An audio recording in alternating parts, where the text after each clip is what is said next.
Thank y'all for tuning in. This is Positioning Your Passion podcast, and we have a dope guest with us today, Chris Classick. Thank you for joining us, and I'm going to kick it off and get right in. How did you get your name, Chris Classick? That's the second time somebody asked me this week.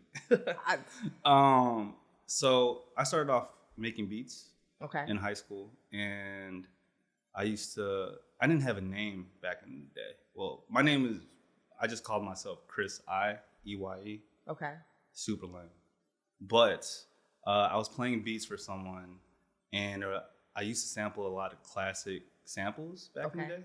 And someone was like, yo, these beats mad classic. I'm like, then he was like, oh, what's your name? I'm like, Classic. I'm Chris Classick. And then I drove by this ad, which was like a Coca-Cola ad, and it said Coca-Cola Classic, and they spelled classic with a sick at the end of it. And I'm like, oh yeah, that's hip hop.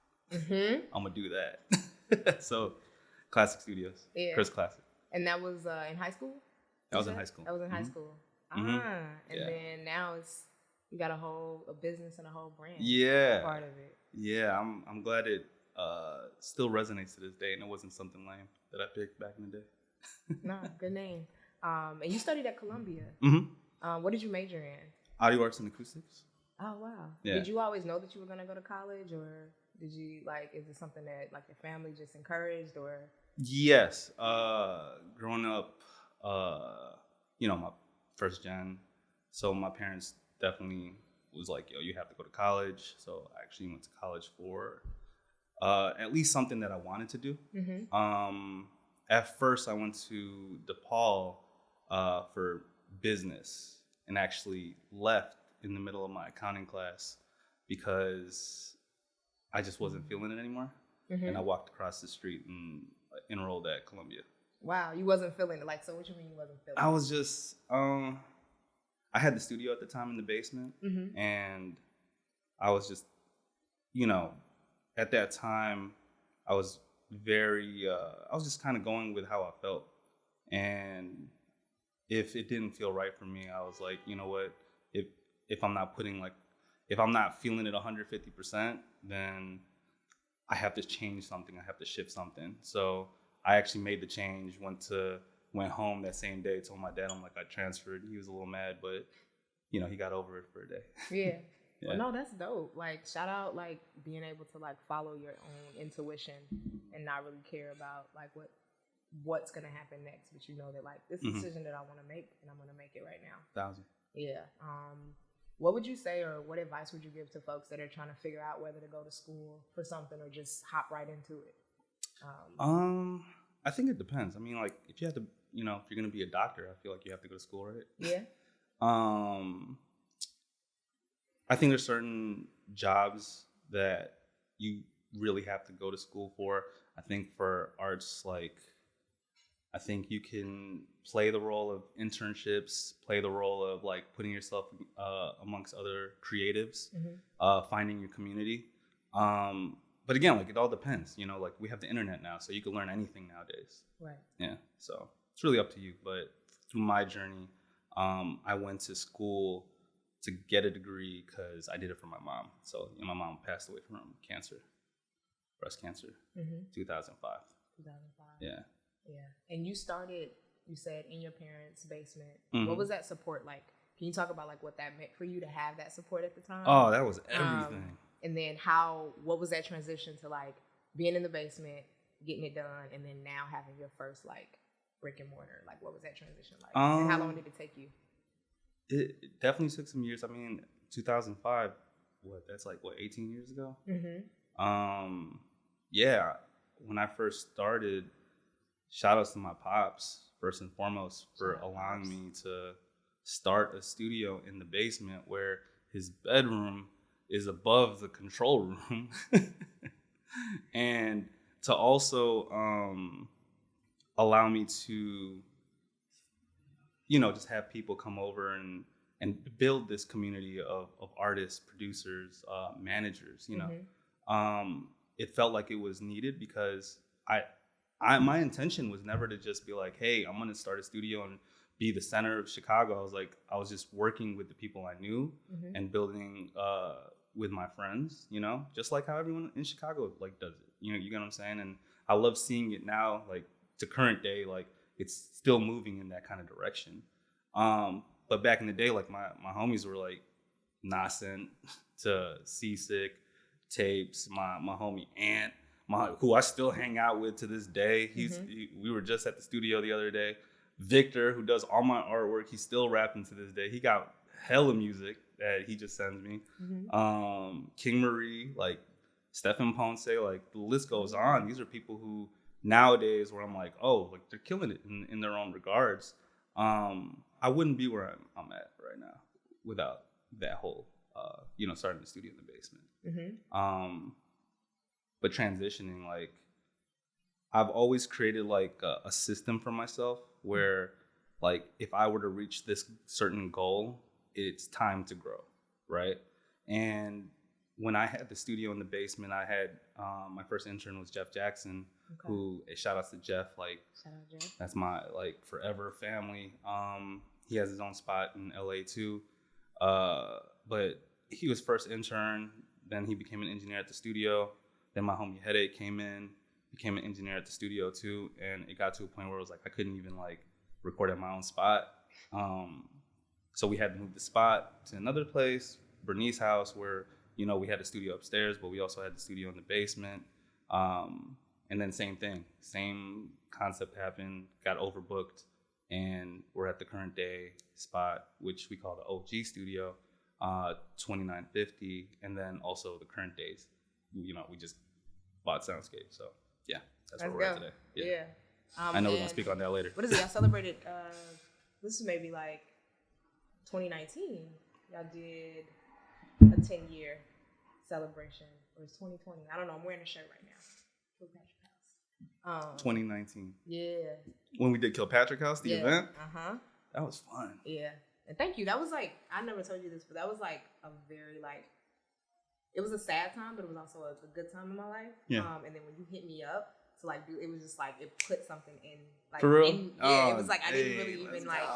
Yeah, it was like I was transitioning from working somewhere into another thing, and I was just very like. And then you hit me up, was like, "Yo, do this event," and then it was so dope. And I think it was like Beats.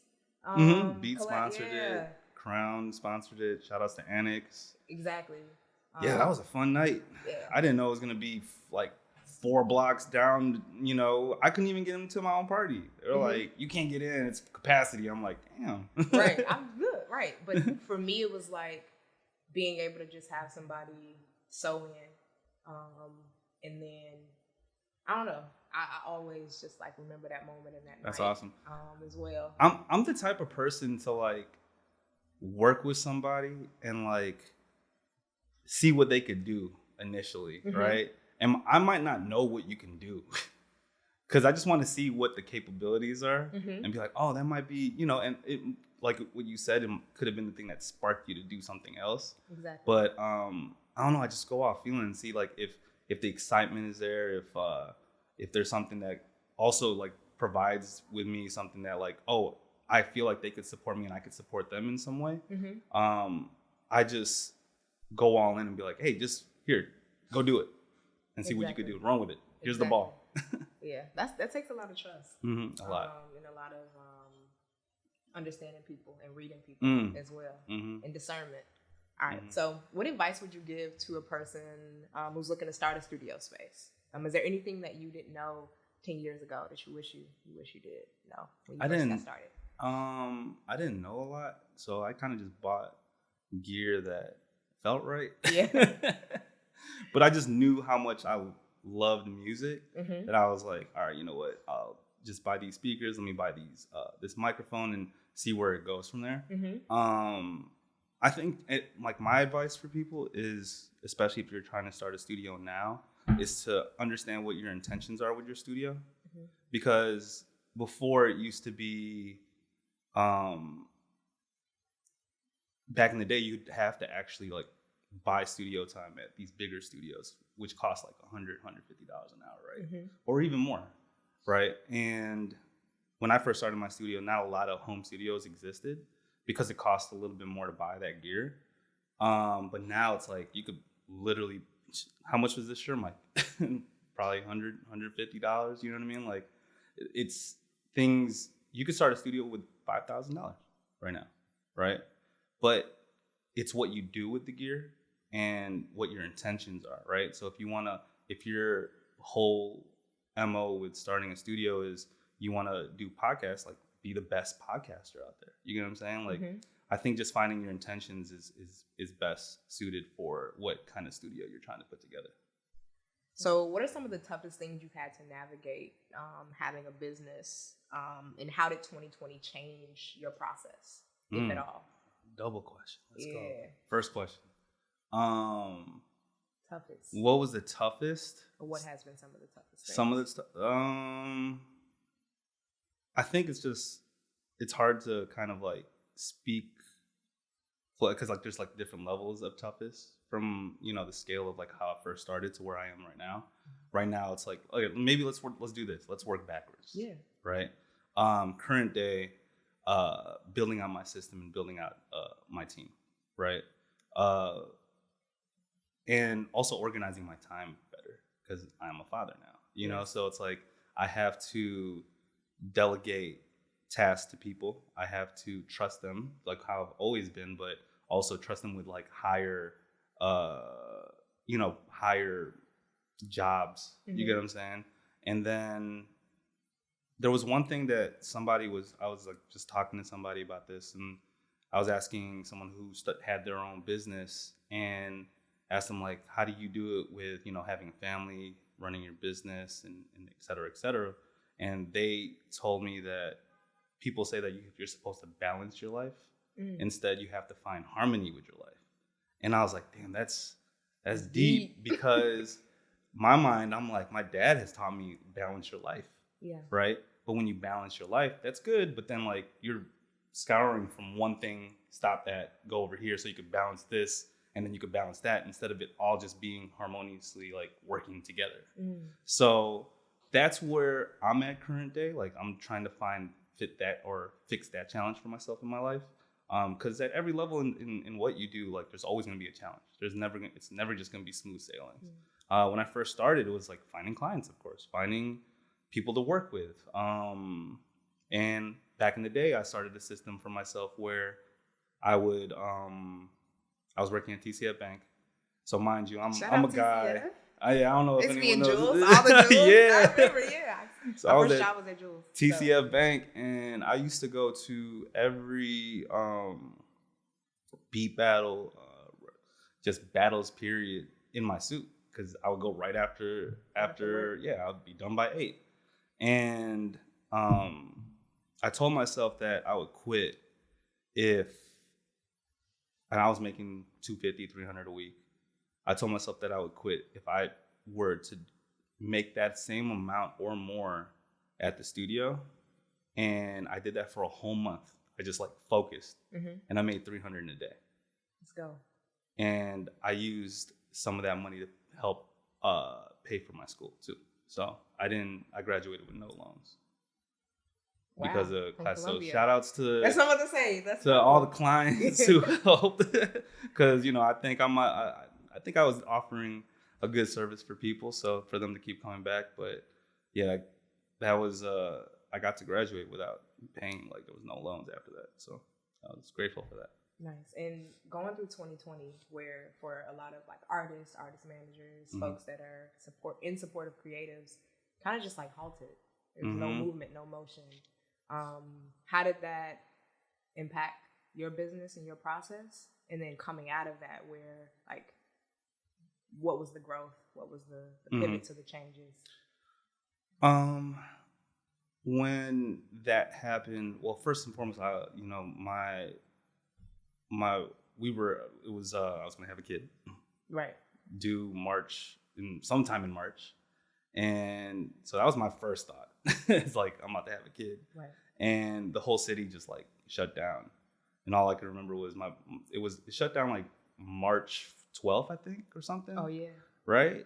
Because I remember you hit me up. I was right. Yeah, you were supposed to come judge some poetry. You was like, I can't. And then Miles was born March 21st, and that was was like the silver lining in that whole thing. So when I think about the pandemic, and knowing how like our lives are in like the creative world, it's like we're always like looking for the next thing. We're always like just finding ways to like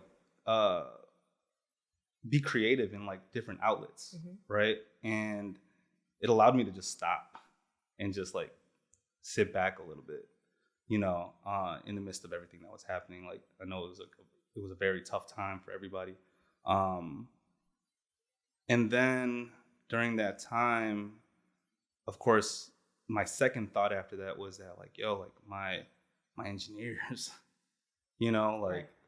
The studio, like that was my first thought. I wasn't even thinking about like, oh damn, like I can't, you know, like me, I was like, nah, like them, like how, your team. My team. So like instantly hop on a Zoom, we have to shift. We have to shift into doing remote mixing. We have to shift into, and shout outs to like these companies like Vintage Kings, Adams, like all these companies that like worked with us like during that time where we were able to just like collab with them. And we did like a contest for artists, like a mix contest where artists would be able to send in mixes and we would pick like 2 or 3 and we would mix it for them for free. But Vintage Kings would pay my engineers. So I would find ways to, you know, make money for them and also make sure the studio is good too. So it's like, so during that time, it was like trying to be creative on the business side. Yeah, but not like being like, oh, it's over. It's like survival mode at that point. Yeah. 100%. Yeah. You're a very approachable person. I noticed that about you. Where does that come from? Is that just like innate? Do you feel like you have been, like you're probably one of the most approachable people? If you were to meet my family, everybody in my family is like this. Yeah. Very like nice. You go to all my cousins' house or my aunt, like all my aunts. Hey, did you eat? You know, it's like we're Filipino, so it's like we're always constantly giving ourselves to others. It's always service to others. Like that's like our culture. That's like 100% our culture. That's where it comes from. Just me being Filipino. All right, that's good. That's a good enough answer. And like also, but there's like no air to it either. You know, like so with all of the success, all of the, I'm sure you get like, I want you to listen to this, or just you know, there's so many people that want to have your ear or have your attention. How do you balance that? Being as approachable and out in these streets as you are. I have to catch myself. Okay. Because I want to answer that text. I want to answer that email. I want to talk to everybody and just like, hey, like even if the approach is wrong, I want to be able to let them know like, hey, this is wrong and this is why, right? So that you could better your process for the next time you do it. You know, like, I don't know, it's just like how my mind is built. I think it's just like as an engineer, our mindset is stuck on like problem solving. So whenever I see a problem, I want to fix it.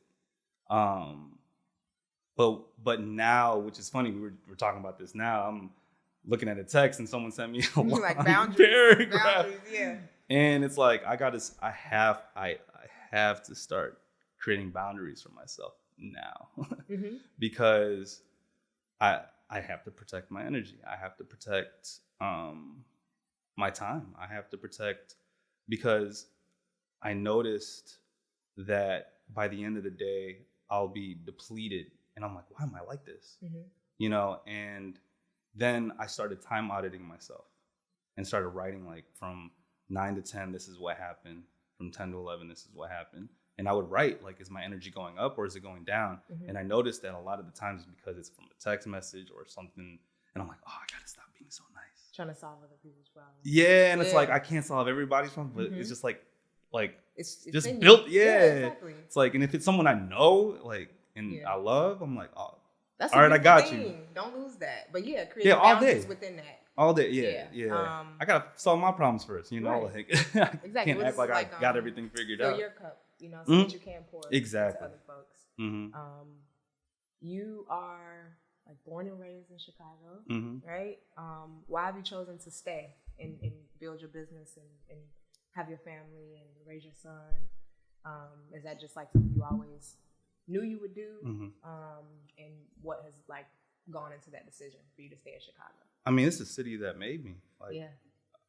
I'd be like, everything about me is Chicago. You get what I'm saying? I've seen every part of Chicago, and I just love the people. I love the talent. I love the creativity.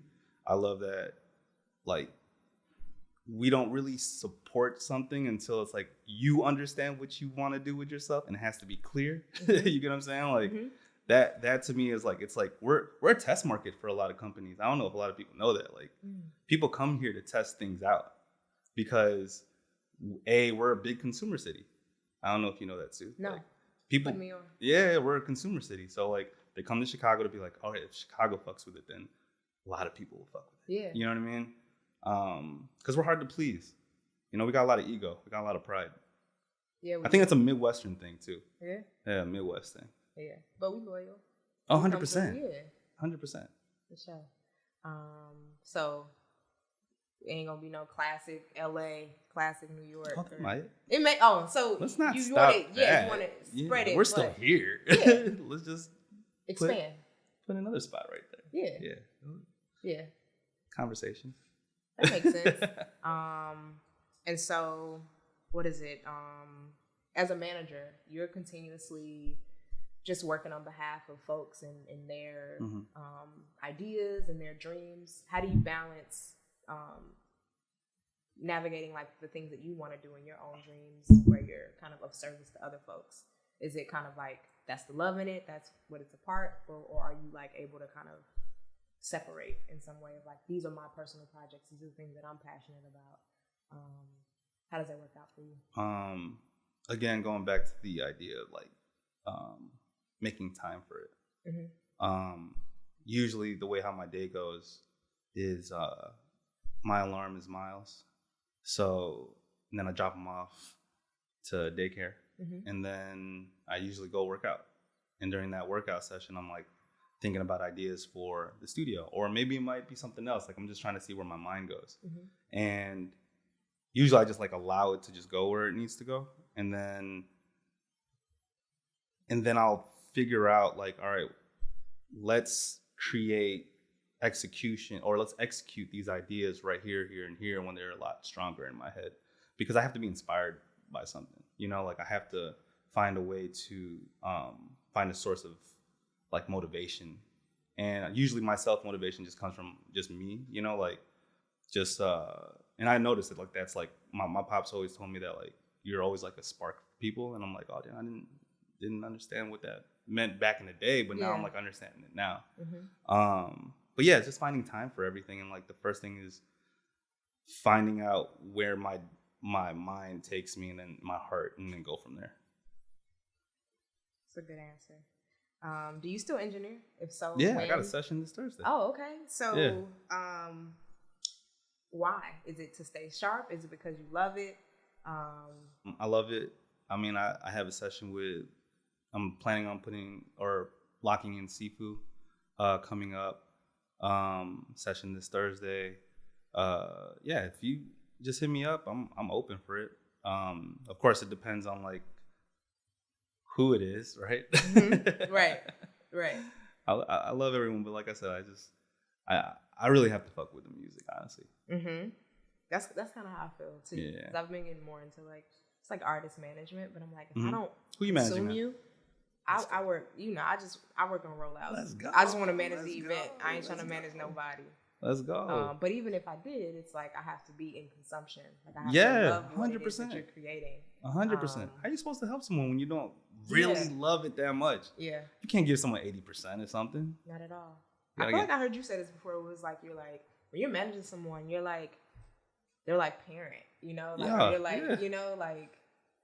Every step, everything is not just what they're creating or the product. It's everything you're helping them with. Yeah, you're a therapist for that person. You're a soundboard.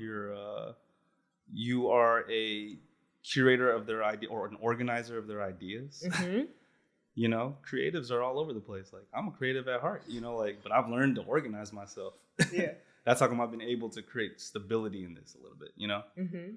But yeah. Yeah. So, speaking of being able to manage artists, what do you think, like, did you just happen to become a manager? Is that something that you kind of felt like you were fulfilling a need for someone? Like, how did you start in your management career? And then what's your secret sauce? Like, how do you feel like you've been able to be successful with your artists as their manager? I was asked like a couple times to be a manager. Okay. But when Smino asked me, I was like, yeah, I'm definitely down. But you know, it's like at the time I'm like helping my homie, you know, like that was one of my good friends. I've known him, like Smino used to be at the studio since like 2009. Yeah. You know, and when he asked me, that kind of changed the trajectory of like everything. So shout outs to Smee, like shout out. Yeah, that's always family for me.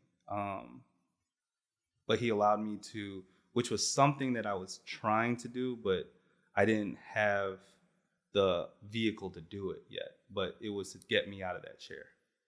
Because I had mentors back in the day telling me all the time, like, you can own a business and you could work in your business, or you could work on your business. You know, and I'm like, damn. And if you keep working in your business, you just basically create your own job. Yeah, you become a worker bee. Nothing wrong with that. For yourself. Right? Nothing wrong with that. Yeah. You just work for yourself. Or you can work on it where you create more opportunities for other people and make it a bigger platform for others to grow from. And I was like, I want that. Yeah. You know, like I can't. And before that, I was working 60 hours a week, working with clients, and I loved it. I loved every single minute of it. But I needed that change. And for me to ask me to be a manager, like that kind of created that change for me. Mm-hmm. Yeah. How many artists do you manage now? It's just Smino and Monty Booker.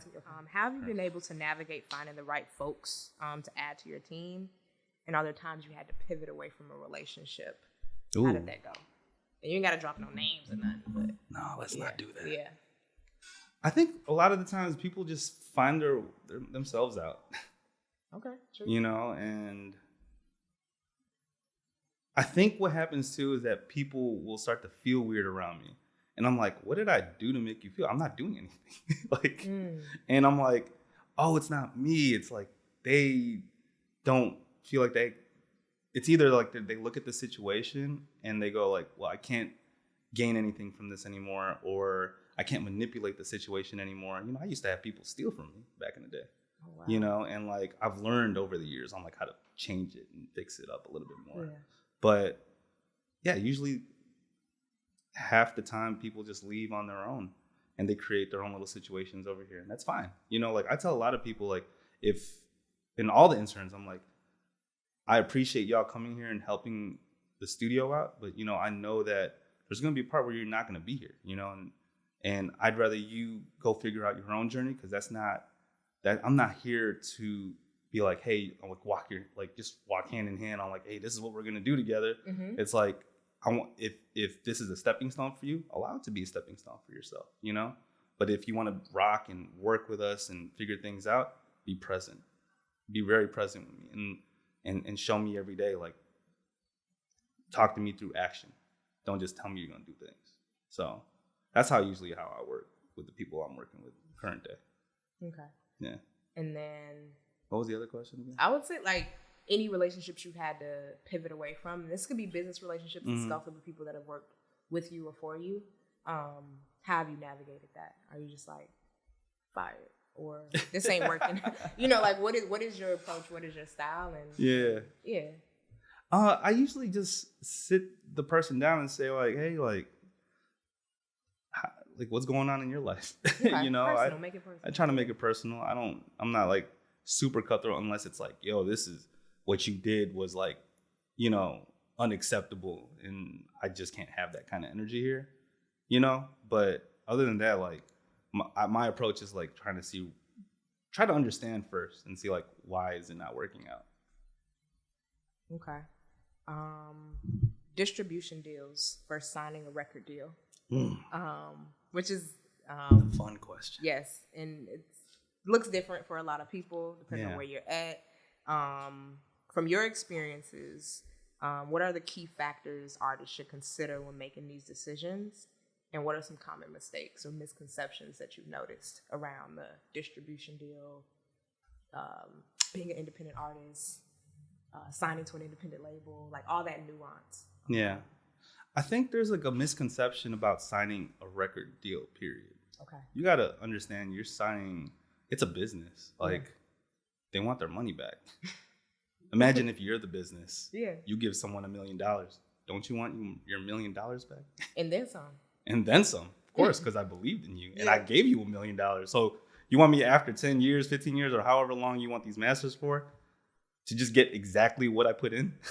I'm not in it for that. Yeah, because it is a business. Yeah. It's a business. So there's always going to be this push and pull between business and creativity, you know? Like, it's always like that, right? Because in business, it's not about how you feel. It's about like, and here's the other thing. It's like, you're never given terms that you feel like you deserve, you know? Like, it's about what you negotiate. Like, when you have a good lawyer, have them really break down what you're putting yourself into.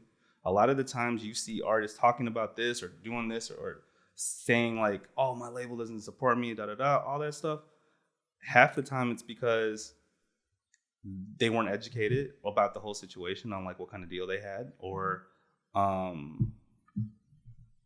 you're dealing with artists. They're working up how they feel every day. So you get what I'm saying? Yeah, like, It's like it felt good. It's now now it's like, damn, my money's gone now. Like, damn, like now I'm mad at you. It's like, what? Make our money back first. Right. Then you could be in a better place. But I think it's like I don't ever want to start these questions or like the journey of an artist with, all right, are we going to sign a distribution deal or are we going to sign a record label?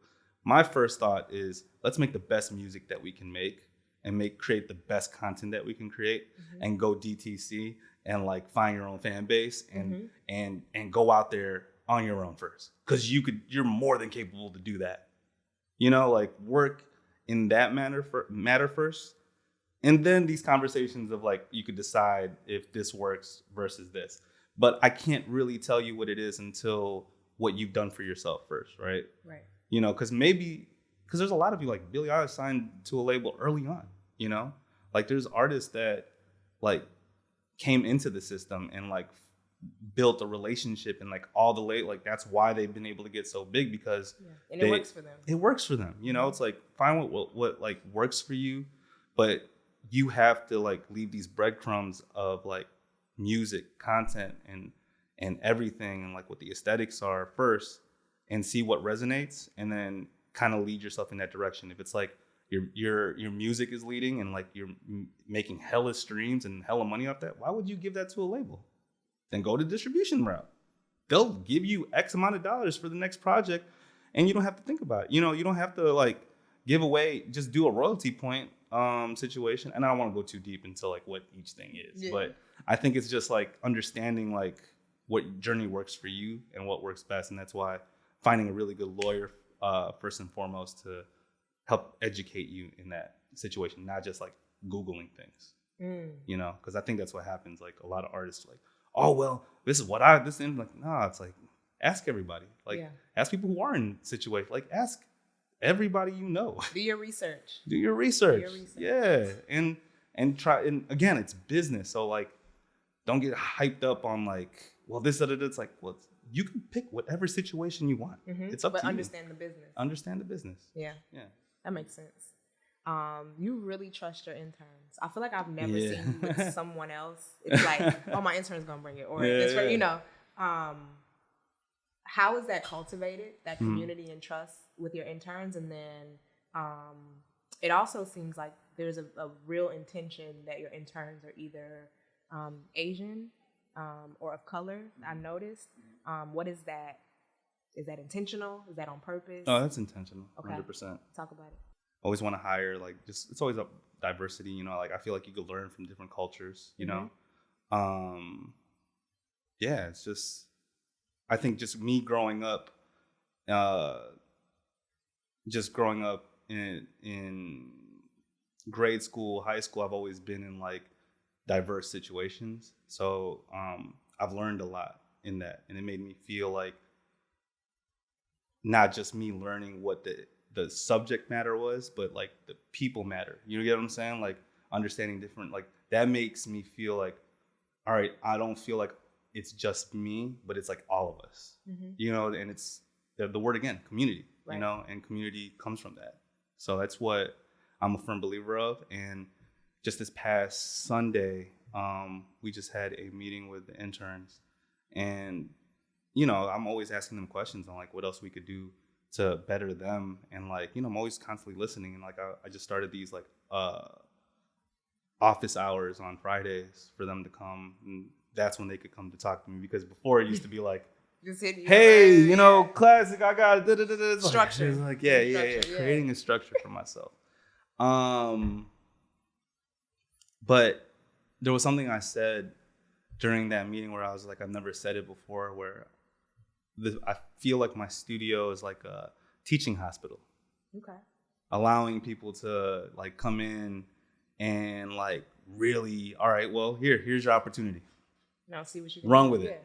Just like how we were talking about earlier, just like giving someone an opportunity, because you don't know what they're capable of doing. Right.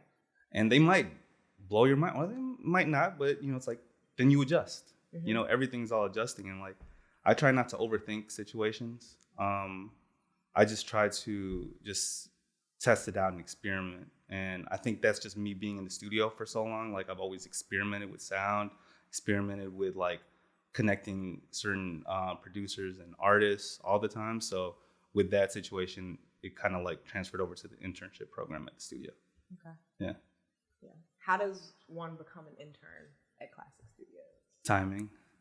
Timing? Okay. Yeah, timing. Columbia. I mean, I have a good relationship with Thomas over there. Okay, alumni. Yeah. Pulling from the, I'm trying to think what else. Word of mouth. Yeah. But yeah, timing. Okay. It's usually timing, because it's like I'll wake up, go to the studio and be like, wait, how many interns we need? 2, 3, 4? All right, cool. Let's go find 4 more right now. And let's find like the best of the bunch. Yeah. And nowadays I'm like pinpointing exactly what kind of role. Like, all right, cool. Do you want to be an engineer? Do you want to be an engineer producer? Do you want to just only be a producer? I'm trying my best not to like bring on artist interns anymore. Which I know it sucks, but just, you know, y'all always just come there just to wait until the studio opens so you can record. Right. And which is nothing wrong with it. Yeah. As long as you do what you need to do. But, you know, like I said, it's like, I want the intention to progress during the time that they're there while they're interning. You get what I'm saying? And not just be like, all right, I did my job, let me just sit back and wait. You know, like I like when interns are like proactive and like trying to do their best. Like, so if I show them one thing, they come back around and like, all right, and I noticed that you do this, this, and this. How about if we did this too? And it's like, oh, okay, yeah, that's fire. Yeah. And I'm always open to those ideas. All right, so you most recently expanded Classick Studios. What went into that decision? Was it something you've been considering? Did the right opportunity come along? Like, why now? Right opportunity came along. So that's why right now. But I was always looking for another spot to expand into, and to actually find a place that was already built out. It's like that was very valuable, because to start a studio from scratch is expensive, time consuming. I've talked to a lot of my homies who started studios in different cities, and they're like, oh yeah, like it took me like a year to start up, because I had to get permits. I had to get, you know, it's just like so many things that are attached to the project. But, you know, shout outs to Kolar again for allowing us to utilize this spot and, you know, take it on from here on out. Yeah, well, it was a good run. Yeah. Soundscape. Now we got it's the compound? Well, it's just Classick Studios still, but it's the compound. We just call it the compound over there. Over there, okay. And it's the OG studio. Okay. Yeah. That's what's up. And so is there anything that you can like share about like what's next for that space, or even the kind of like making it your own, or like any things that I guess you're working on now that you have the new space? Looking at new gear right now. Repainting, renovating. I'm gonna renovate the second floor. Future plans. Well, basically, just even recently, we've already had like 3 artists stay there to work on their projects. So we've been starting to do like lockouts. To stay in there. Yes, it's an apartment on the second floor. Yeah. Okay. Yeah. Okay. I think that is more. I think it's a little bit more needed nowadays, just because artists just don't want to go into the studio right away, and like ideas usually start at cribs. So this to allow artists to record on the second floor and maybe put like recording stations up there, right? Just to demo ideas out. I think that can help with the creative process a little bit more. So you're not just going like, all right, I'm going in the studio, I'm gonna just create. Like, it's like the pressure. Like, yeah, you know what I'm saying? Yeah, it's like chilling. Yeah. And I have like an opportunity have to kind of get some thoughts out, catch a vibe. I'm gonna cook real quick. Yeah, you know, and then, right. All right, let's go record. You know, That's see where it hits. Navigating contracts and financials. Is there any advice that you have to an artist who's at a point where they are just making more money? They have more that they are having to manage, or they're getting to that next tier in their career. When do you bring in help? How do you find the right help? Specific to those professionals, you know, with contracts and accounting services. I think if you create it, they'll come, right? Usually, because you could ask around, of course, like ask your homie, you know, other artists that are signed. You could talk to, like, if you have any, like, you know, just talk to the people next to you first, just to be resourceful in that aspect. But when it comes to finding what you're saying, like almost like your business management team, right? In a way. First off, you need things to be managed. You need things to be, so wait until that moment happens. I tell a lot of artists that if that hasn't happened yet, build out your creative team first. Yeah. Because you haven't, like, it's like keep building that aspect. What's the key things to a creative team? Oh, yeah. Because I feel like that gets. Yes. If you're an artist, you know, first start off, get yourself a producer. Then go get yourself an engineer. Then go get yourself a videographer. Then go find yourself like a graphic art person, you know, photographer. That you're good there. Yeah. And then just start dropping. Yeah. That's it. Because I think at that point, it's all about creating things. And then the business comes in when people start to hit you up, right? Yeah. I think that, and a lot of artists, when they ask me, like, when is the time to do it? It's like, I ask them, like, did anyone hit you up yet? Has anyone hit you yet? Like, no? All right, well, keep creating. And who would be those people hitting them up? Like, you don't know. So there's always this person, like, this is, like, here, perfect example, like, Tunji, like, from Def Jam. He's, like, the CEO over there, right? Oh, wow, okay. And we always had, like, this ongoing joke that, like, he's always early.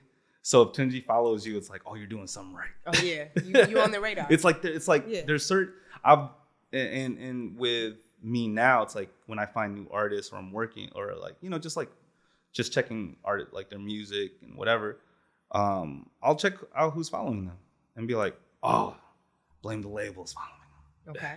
Yeah. That's when I know it's like, all it's right. Like, yeah, it's like I can tell, like, all right, there's people who are paying attention, but they're waiting for the situations that happen. And at that point, they're still waiting for you to keep creating. Yeah. So just keep creating until and then by then, you're not even thinking about the business people. You're thinking about the people that you've cultivated. Yeah. So if you just worry about the people first, all this business will come in place. You know, that's how I how I've seen it done.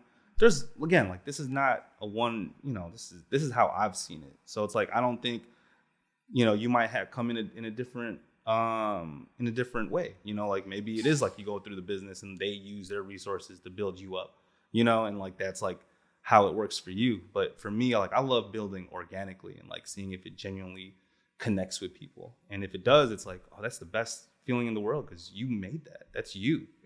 No one's telling you how to change who you, like, no one can tell you shit at that point, right? Right. So it's like, I think that's, for me, like, I would rather go in that direction than the other. That's me. Well, yeah. And like, continuing with that though, like once the business does come, what are we looking out for? Because at that point you are, say like, you're a hot commodity. Yeah. Right? And so if you are trying, or if you're a person who maybe has been so head down, focused on the art and the work, and you've created something great, and you don't know all the business stuff, do you think that leaves you that much more vulnerable to being taken advantage of when you do have a person that's like, yo, I want to manage you. I want to, you know, be your lawyer. I want to, you know, like, right. Do you think that there is, I guess, anything for folks to consider in that process? I think that's what makes it difficult, right? Yeah. And that's why, like, it's not everyone makes it in this industry, right? Because you might run into a lawyer that scams you, right? And like take everything, just make the wrong deals or do this. So then that's why you just vibing off energy. Yeah, vibing off energy, or you got to get a lawyer for your lawyer. You got to get an accountant for your accountant. Sometimes that's what you have to do sometimes, right? But you got to just do what system makes sense for you. And like, again, like it's tough. It definitely is tough, but I just work off my gut, like just understanding like the people that I'm like trying to add into the team is, you know, like, all right, my first question is, how did you like get connected to my artist? Like, and if they tell me it's like the first 2 songs on Spotify, like, you're not a real fan of my artist. Yeah. I want you to give me a deep cut. I want you to be like, give me a story, you know, like, well, you know, like, Smee was on this song with Chance and Jeremiah, but it never dropped, but it leaked. And like, if you give me that kind of story, then I'm like, oh yeah, you're a fan. Yeah, you for real. You're for real. And like, you could tell, you know, like, and when you've seen it enough on both sides, it makes it easier to choose at a certain point. But it's just experience, you know, and we're all just dealing with people, right? Over time, it's a relationship business, you know, like we're really connecting with people, finding ways to build with more people beyond like what your what your core fan base is, you know, it's like, that's all it is. So that's where my headspace is at when it comes to that. Okay. Brand deals. So, can you talk about like what that process has been like for you, and if there's any, I guess, brands you've had to like say no to, like how did those conversations go? And is there maybe later, or is it like, I know specifically like these are the brands that we don't want to be associated with? And what advice would you give to, I guess, an artist who's trying to not oversaturate themselves, but wants to make a good decision for something that could be long-standing? Yeah. I think about, is this something you use every day first? And it's dope that you're asking me this question now, because I think I called like 2 or 3 brands today and talked to their marketing person over there, you know, with like Vintage Kings, and just talking to them about like, you know, because we use them. Like, we've been working with them for 10 plus years. And then there's this other company, which is Chicago-based, Black Lion, who creates microphones, compressors, preamps. And we have, shout out to Preston, like, he allows us to, you know, use some gear just to test it out. Oh, wow. You know, and I think you should operate in finding out what you use best first, or like what you use first, and kind of go from there. And then you could build partnerships. But maybe like those companies might not have money first, you know? So I think and then just like create like a hit list of places that you want to like operate with, you know, like, oh man, I would love to work with, you know, so your wish list. Give me a wish list first. Give me a wish list.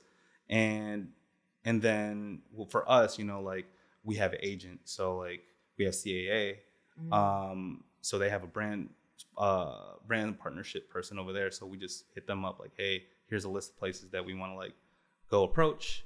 And this is how we're trying to tie it in with whatever campaign we're doing, either it's an album, EP, or a tour, and see what they're doing, you know, because I think we usually, again, like our mentality first is like, all right, I want to go to the brand and go, this is what I want, right?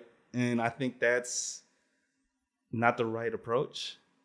I think you should approach brands in a way of like, what are they doing this year? What is like their budget allotment this year? What is like, and see where the synergy is and see like, oh, that makes sense that they're doing this. Oh, maybe we could do, and then maybe you could flip the idea that you had to work towards what they're trying to do. Mm-hmm. So then now it's like, it's collaborative. It's collaborative, mm-hmm. and they feel more inclined to help you.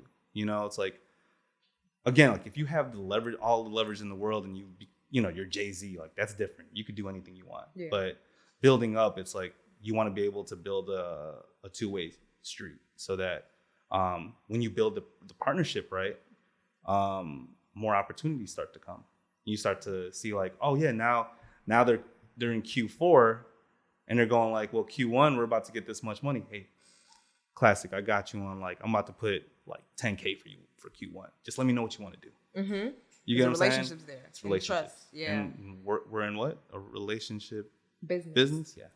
Relationships. Building relationships. Yeah. What are beginning out or starting out? What were some of the key relationships that you were able to nurture and build? And then maybe talk about relationships that ended and how did you deal with that? Because everybody that starts with you don't make it to, 18 years later, right? Yeah. Sometimes it happens. Right. But yeah, maybe talk about just starting out, or what were some of those key relationships? Where did you find those folks? Who were they to you? And then if some folks fell by the wayside, how did you deal with that from a mental and emotional? Because it's one thing like to build with a person and then have an opportunity to do business with them. But then once the relationship ends and the business ends, if the relationship ends, it doesn't feel good. Yeah. You know? And since the work that we're doing is so relationship based, yeah, just maybe talk about like, what was that like for you? Yeah. Do I have to say names? No, you don't. Okay. You don't. I mean, there was an artist. No, I'm gonna say his name, Dave Koresh. That's my family. Come on. Yeah. First, I want to say that he was one of the first relationships that or one of the first artists I worked with where I offered him, free studio time. Well, at first he was paying a little bit, and then over time it was like, I got you, because the music was just too good. And from there, that relationship brought on so many other artists coming in, Vic Mensa to Knowledge from Kids in the Hall, from like, it just kept coming because everyone wanted to be like Dave. Dave was like the head of the Chicago blog scene era in 2010 to 2000. I want to say 2010 to 2012.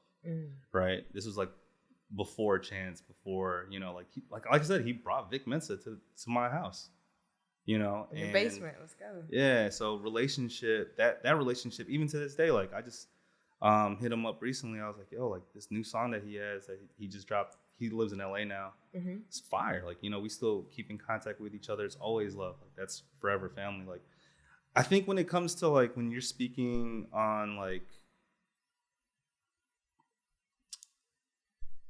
which relationships failed and like which relationships like continue, like I never want to burn bridges. Like I'm just not that type of person.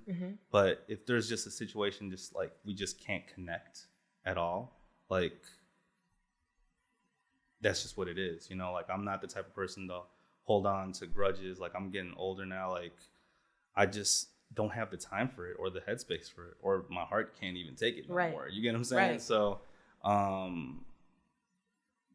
yeah, I mean, I think a handful, I want to say 80% of the relationships I've like garnered up through the studio, like I have really good relationships with everybody. And to even speak on that, like I've never asked anything in return from any of them. And like, I think only now I'm starting to just start asking people like, hey man, like, but it's just like, I know I never ask for too much that I know that I've, like I want to make sure I've given them that much too. Like, but yeah. my whole premise is never like a give and take thing. Like when I give something to somebody, it's like, I really honestly don't ask for anything in return, which, I know that's bad in business, but that's just the type of person I am. Yeah, and it's worked for you and how you've been able to keep all those relationships. Yeah. Right? So it doesn't feel like you're, I don't know, like a vulture. All day. That's not me. That's not me. All right, cool. And then the last question, and it's more or less like a story or a statement. Do you remember how we met? What was it? 2018, Christmas. Oh, yes. Yeah, we went to St. Louis. St. Louis. Yes, it's my first time. You did the merch. Yes. For us. Yep. At, the pop-up. Yep. Yes. All right. All right. I didn't know that was the first time. That was the first time. Yeah. Because Dominique. That's what it was. Because I was working with. It was C. Okay. Wow. Yeah. Wow. You just brought me back. But yeah, that was a good pop-up. It really was. And I was just like so thankful for like just the opportunity and even like the trust. But one thing that I noticed is like how selfless you are. And the story that I'll tell is, I don't know what was going on, but we like ended up, because I met Danita at that time too. But we were, I don't know where we had to go, but it was at a point where we didn't have enough room in the truck. Yeah. And you and C got in the trunk. I don't know if you remember that. Yeah, I remember that. But y'all had emos. Yes. Before then. Yeah. And you're lactose intolerant. Yeah, I am. So, but no, like, what, maybe just speak about, like, how you're able to produce things in a large forum, and when are you, like, when do you lead, when do you step back? Like, how are you able to do that in terms of empowering and leading? Because there was also something where, I don't know if you remember, but we were trying to do a rehearsal.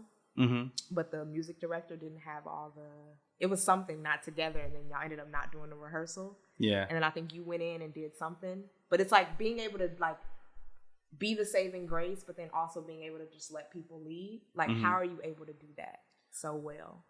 And maybe you don't know, but no, I think it's the word trust. Like just trusting people, and like, I'm hiring you for a reason. My job is to manage. My job is not to micromanage.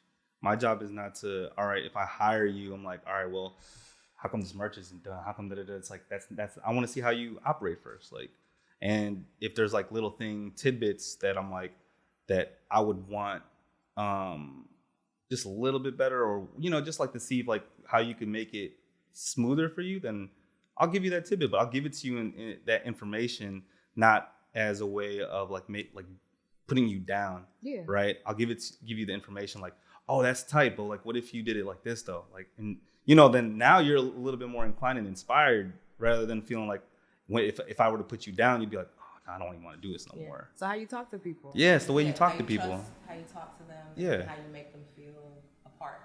Exactly. And that's how I operate. And and that's the difference between like a leader and a boss. Right. And a leader will be there with you, but will also trust in what you do.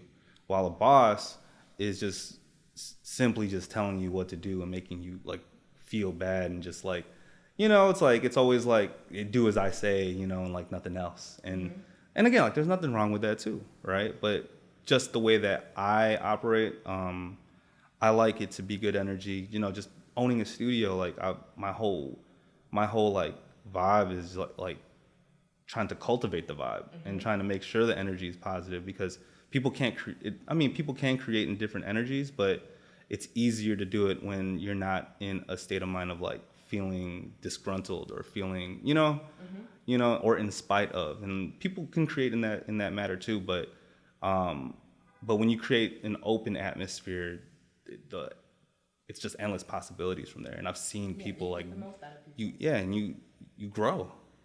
I think that's like the biggest thing, like you grow from that situation and you learn something, and you're like, damn, I feel like when I was here beforehand, I was like, I knew this much, but since I left, I know this much more. Right. And that's always like the goal of like how I am like with people. And if there's something I don't know about something, I'll tell you honestly, like I don't know. I'm gonna go figure it out though. I'm gonna go, run to that person, do this, and you know, like, but I'll come in when I'm needed for that situation. But let me put the team together to let them do what they need to do, you know, and just think of me as like a coach, you know, like, yeah. Exactly. Well, thank you so much. Yeah, thanks for having me on the podcast. We got a gift for you. Ah. So if you check, you know, to your left, real quick, just look down. You know, there's a bag right there. Oh, this. You know what I'm saying? Yeah. Courtesy of Oh, tight. sponsor. Go ahead and pull that out. This is something you want to enjoy. This is Pat. Yeah. There's a card also in there as well. Oh, fire, dope. Yeah. And I fuck with this tequila. You fuck with that? Yeah. Perfect, man. Yeah, shout out John, yep. Yep. Thank you. Appreciate it. And I've never done a podcast, and we doing this. Come on. I'm gonna do it for the homies. I appreciate you.